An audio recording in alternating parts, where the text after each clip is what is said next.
എല്ലാ ദിവസവും രാവിലെ സങ്കീർത്തനങ്ങൾ കേൾക്കുന്നതിനായും മറ്റുള്ളവരിലേക്ക് എത്തിക്കുന്നതിനായും ഈ ചാനൽ സബ്സ്ക്രൈബ് ചെയ്യുക.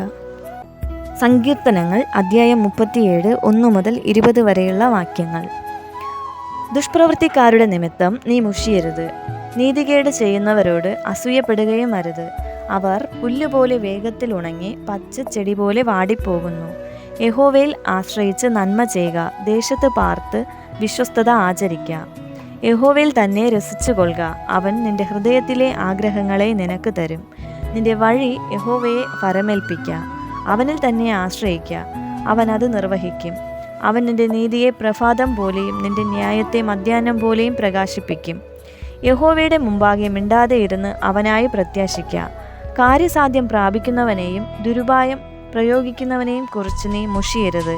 കോപം കളഞ്ഞ് ക്രോധം ഉപേക്ഷിക്കുക, മുഷിഞ്ഞു പോകരുത്, അത് ദോഷത്തിന് ഹേതുവാകുകയുള്ളൂ.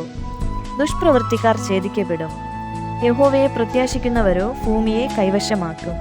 കുറഞ്ഞൊന്ന് കഴിഞ്ഞിട്ട് ദുഷ്ടൻ ഇല്ല, നീ അവൻ്റെ ഇടം സൂക്ഷിച്ചു നോക്കും, അവനെ കാണുകയില്ല. എന്നാൽ സൗമ്യതയുള്ളവർ ഭൂമിയെ കൈവശമാക്കും, സമാധാന സമൃദ്ധിയിൽ അവർ ആനന്ദിക്കും.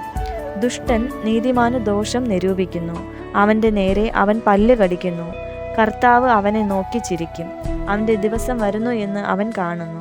എളിയവനെയും ദരിദ്രനെയും വീഴിപ്പാനും സന്മാർഗികളെ കൊല്ലുവാനും ദുഷ്ടന്മാർ വാളൂരി വില്ലുകുലച്ചിരിക്കുന്നു.